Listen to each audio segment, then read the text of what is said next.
Hey everybody, how's it going? It is Monday, Tuesday, Wednesday. I don't know, it's a day during the week.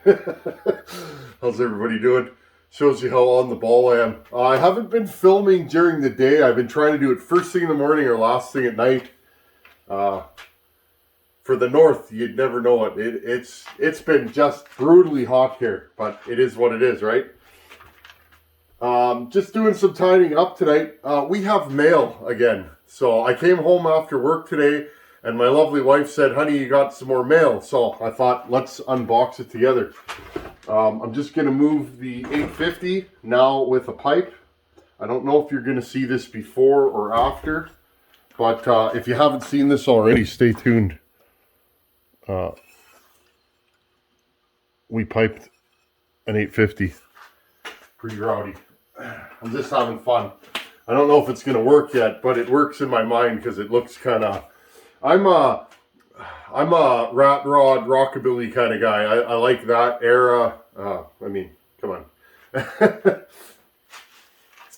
I like that kind of stuff. I like a little rust and that kind of stuff in everything that I do. So that pipe is so me. We're gonna see if it works. Got this thing. This is the first time we're gonna have something non-chainsaw related. I picked this up after work the other day. I thought it might be interesting. This thing is thoroughly locked up here, friends.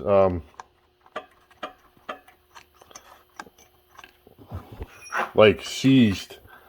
It's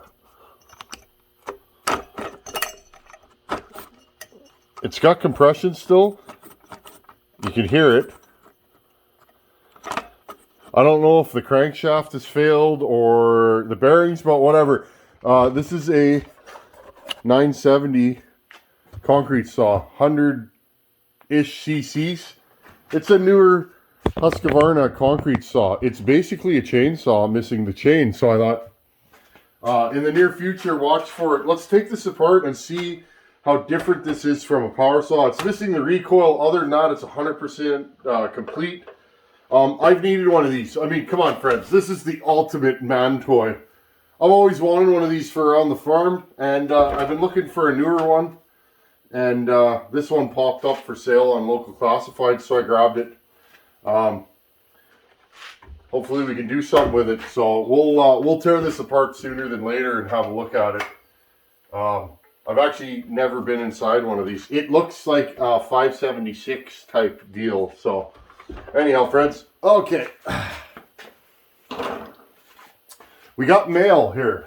We'll start, there's a box and then another thing.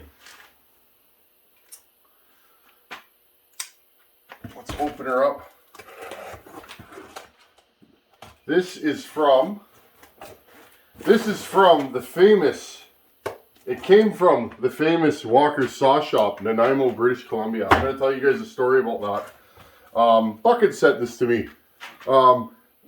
Bucket's a good fella, and I guess him and Hogan were down at Walker's and were thinking of me, and they sent me a package, he said. So let's open this up together and see what we got. Oh, Bucket, you're such a good guy. Turn the light on there. There you go.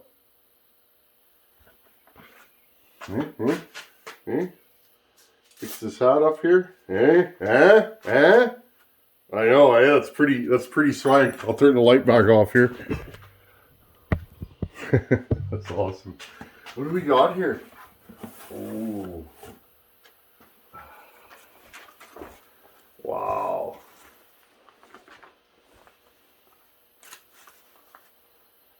Wow, these are nice, buddy. Oh, and they're in my size. Okay, friends, these are legit faller's pants. Wow, these are nice. I've never tried these on. So I'm going to show you guys something. Here, I'll just grab them from right here. As you guys know, I'm back on the safety pant kick. I need to wear pants.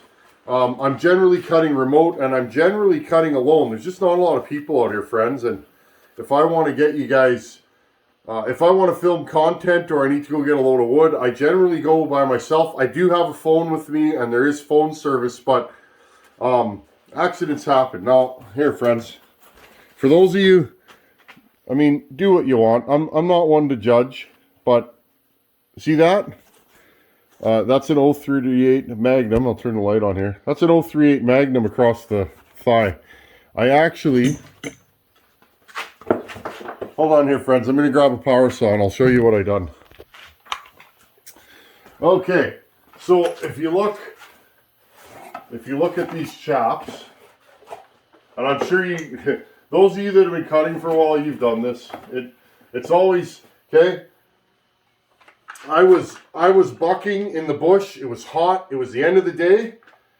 And I stepped forward and I tripped in a hole and I actually went like this, okay? With a running 72cc power saw. And I'll just put this down here. Okay? I'll never forget this. That is the only time I've ever touched myself with a power saw. Okay? I'll put the camera back up here. Oh, I just lost my flip-flop. Talking about safety. Okay, I'll never forget it. It's the only time I've ever touched myself with a power saw. This was about 3 years ago. Okay, I look down and I see this. Okay, and now let's stop that chain dead. These are still 2600 chain speed threshold, whatever that means. I don't know. Okay, I was freaked out, friends. I literally dropped my pants, my chaps, and my pants right there in the bush, and looked, and not a mark. I was a little freaked out. If I wasn't wearing those chaps, my truck was 300 yards away, probably across the property. If I wasn't wearing those chaps, I would have had to stuff. What would I have? I probably would have used my socks. I didn't have anything with me. I would have stuffed my socks in the hole I cut in my leg and got there.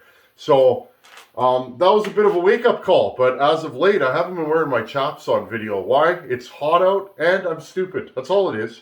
Power saws are dangerous. Even when used properly, sometimes things happen. Sometimes you could, even throwing a chain into a bare leg or even jeans can do damage. So I've decided to start wearing safety gear again. Well, I was looking for these pants, and here they are. I'm going to throw them on right now, friends, and I'll let you know what I think of these. Here's what they are, in case any of you are interested. I don't know if you guys can see that. There you go. Hold on a second, I'll throw these on. Okay, I'm just out in the back 40 here. There we go. These are nice. Like, look at me. Hey, which way's the tree? That way. Or this way. Hey? Now, friends, this isn't going to make me cut like a faller. But these are nice, buddy. I like the way they got these flaps over. You can keep your screwdriver, whatever you want in there. Nice elastic waist. Oh, buddy, thank you. These are awesome, and they fit. The Tin Man's got tree trunk legs, and things don't fit him. So I don't know how you guessed my size, but yeah, these are nice. Look, whew, whew. This is awesome. Okay, there's more goodies in there, friends. I just wanted to horse around. I'm in a good mood. Let's go back to the power saw shop. Okay, friends. These are nice. Very breathable. I think this is what the pros wear. Again, friends, I am not from logging country. I'm not a logger. I'm not a faller. I'm not an arborist. I'm a knucklehead that likes to make horsepower, and I like running power saw, don't get me wrong, but I like making horsepower. The power saw running, I enjoy. when seeing the pros do it. Those guys are good at what they do. Wow, these are nice. Look at these things. Nice. Okay, these are rootin' tootin'. Okay, hold on, friends. I gotta put these on too now.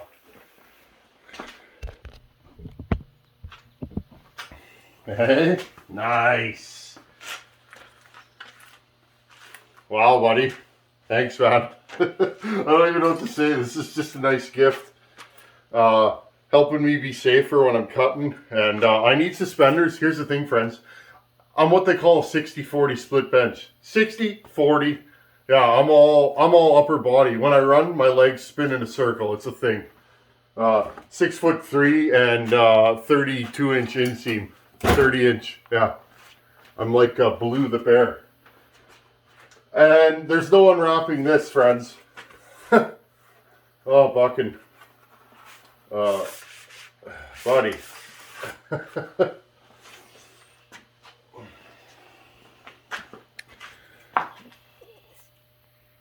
I couldn't make up my mind on what light bar I want to run. And so he made it up for me. This is a still lightweight Roll-O-Matic ES. This is the one that they cut the center out here. And I think it's a composite. Wow, that's nice, buddy. Here, you guys know what I've been running here. Friends, I used to pull out bars like this for stumping, okay? You can even see though, like, look. Okay? This would generally I'd strap something like this to my 394. This guy here, okay? I just want to give you guys my thoughts, because on a big power head like this, I would put that bar on this saw and go to town. The difference is this has the big West Coast dogs, and it's a heavier power head. So with more weight at the back, the saw doesn't feel as front heavy, right? So I'm just going to throw this back.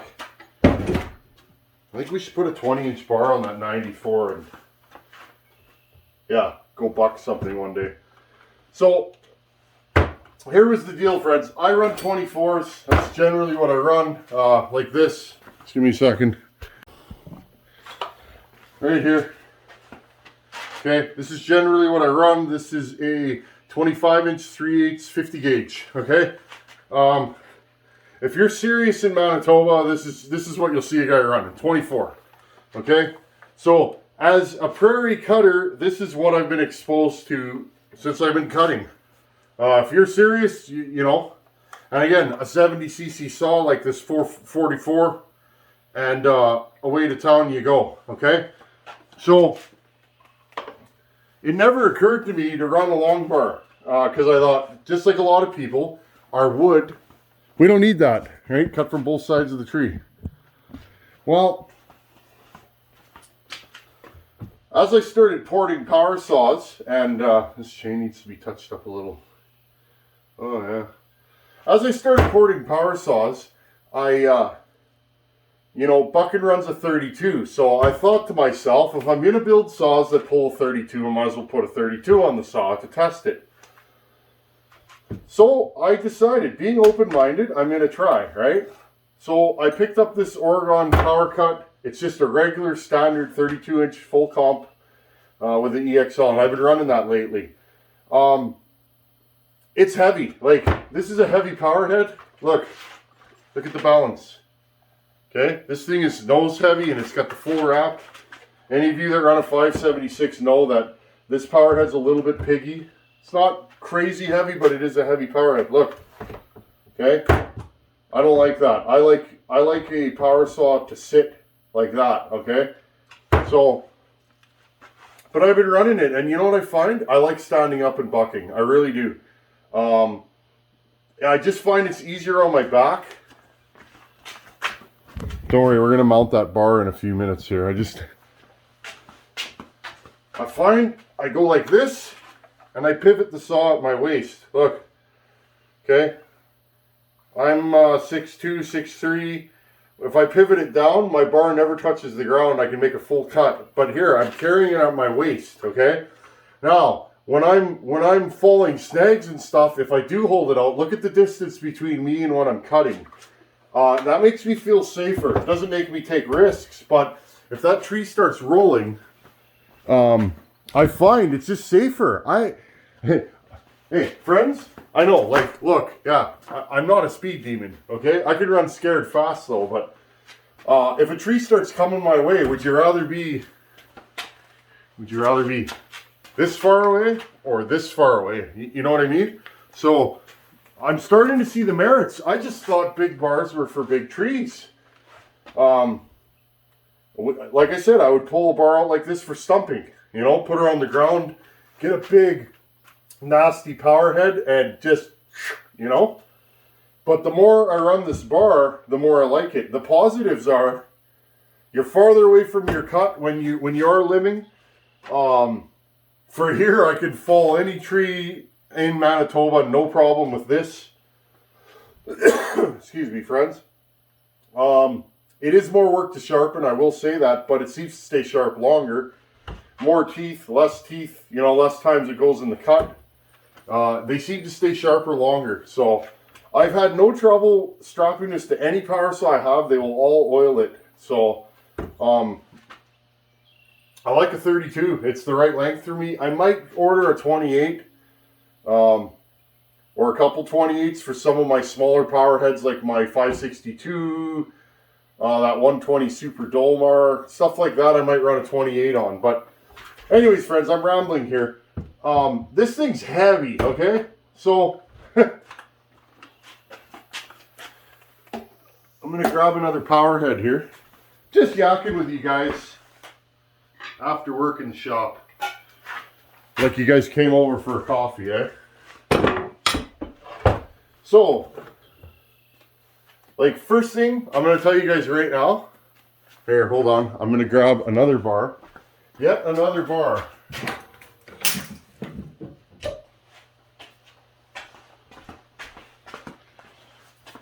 I know it's kind of an apples to oranges. This is a 36-inch Echo bar. The weight difference is substantial. This feels more like a 20 in my hands than a 32. This thing's light. Like, if you could feel it, this thing's piggy. I bought this bar and I've never used it. Isn't that funny? So, right there, the weight savings is substantial. So, let's see. Okay, let's bolt this on the 461. Now, I want to go and cut with this right now. I don't have a chain for this. This is a 63 gauge bar. I have 50 gauge chain. So, I mean, I guess we could cut with it, but it'll be sloppy. So, I might as well wait. Good things come to those who wait. So, here, let's put this on there. So, this is my 461. Buckin was saying, he goes, you put a light bar on that 461, and that would be a dynamite package. So that's probably what we'll do. That reminds me, I need to put a wrap on this thing. Maybe a pro safety. I'm not a big fan of that loop-de-loop they do. I like just a hoop here with. Maybe I should get Fab Willie to build me some still wrap bars. Anyhow, that looks nice, eh? Here, let's get you guys. I know you guys like close-ups. I do. I always think about what do I want to see. Okay. Hey, if you're going cutting, you might as well look good, right?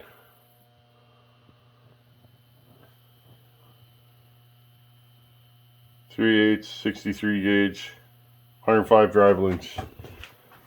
Now remember, friends, you can run a still bar on a Husqvarna easily. I do it all the time. Most of my bars are still bars. In fact, this is a still bar. Remember, make a spacer. Okay, make a spacer and sometimes you gotta elongate the slot. It's not a big deal. If not, I think you gotta run like 106 driver because the still slot's too short to get the Husqvarna chain or the chain over the clutch on Husqvarna. You'll figure it out. It's pretty simple. Okay, let's see. That's it. Look at the balance. Look at the balance. Okay, keep an eye on that, because here's what I'm going to do. Now, first thing, I'm going to aim you guys down here. I feel it already. Like, this thing's light compared to that. Okay, keep an eye on the balance. Slightly nose heavy, which I don't mind. I don't like it like this. Pretty neutral, but already I can feel that this thing's light. Flipping the saw around. Again, I'm always learning and growing as a power saw runner. I talk to a lot of fallers out there, East Coast, West Coast. I learn a lot from you guys. Here's what I'm going to do. So remember, okay, look at the balance point. Look at the balance point here, okay? Keep that in mind. I just got it dangling off my fingers. I'm going to put that other bar on this saw. I want you to see how much heavier it is. And I will not put the chain on. It'll be an apples to apples comparison. Just give me a few seconds here, friends.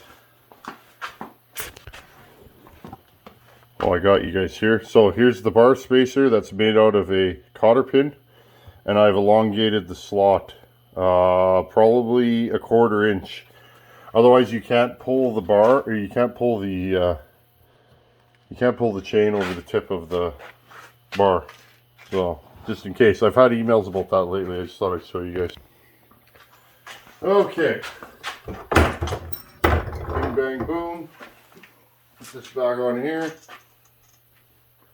So yeah, like I said, I do have Husky bars. I have home light mounts, stuff like that. But I mean, for my work saws, I generally run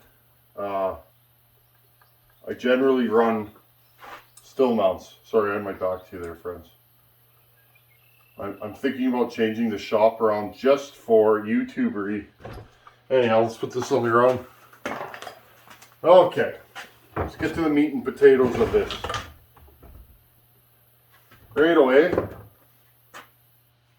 Yeah, I feel a substantial difference in weight between, again, nothing wrong with these if you're stumping or, but if you're going to fall and limb and all that, I'm already seeing that these things get heavy. You could struggle. If you have a heavier power saw, it's not as bad, but you guys saw in that last video when I was fumbling around with Bucket's 266 trying to fall that big tree. And again, big is a relative term for where I live. The extra weight just made the saw ungainly. And also I noticed with a heavy bar, okay, a heavy bar when you're on your side, it becomes a little bit more of a battle to get your first cut in straight. It wants to dip down. Okay, friends, I'm not sure where we left off. Substantially more nose heavy. It just feels ungainly. These 461s are not heavy. It's heavy. You can just feel it. Can I swing this around all day? Yeah, I have been. But if I could save a little weight, I'm definitely going to do that. Definitely. Not getting any younger, friends. Okay, so just want to thank everybody for tuning in. I want to say a little something. Walker's Saw Shop. And then I'll cherish this hat. Friends, the first ported power saw I ever ran was from Walker's. It had a Walker Ice sticker on it. 372. I was hooked. I've been porting ever since. I love the Walkers. That shop, that's my Graceland. I'm going to go there someday, and when I do, I'll take you guys with me. The Tin Man goes to Mecca. Walker's Saw Shop. That'll be good content. Anyhow, you boys from the West Coast, Buckin, thank you, buddy. Seriously, you're a good fella. I don't even know what to say. I'm speechless. I've been looking at these and I'm like, but now I have one, so I have no excuse but to run this and try it. And I'll let you guys know what I think. I'm going to tell you already, though. It's nice. I just got to get a 63 gauge chain. I'll find one here locally and we can try this out. I'll probably put it on the 461 because, it just goes. A light still 77cc power head with a nice light bar. I'm excited. Anyhow, friends, Tuesday night in the shop, Monday night in the shop. I don't even know what day it is. I'm just having fun. I felt like turning the camera on and running out here.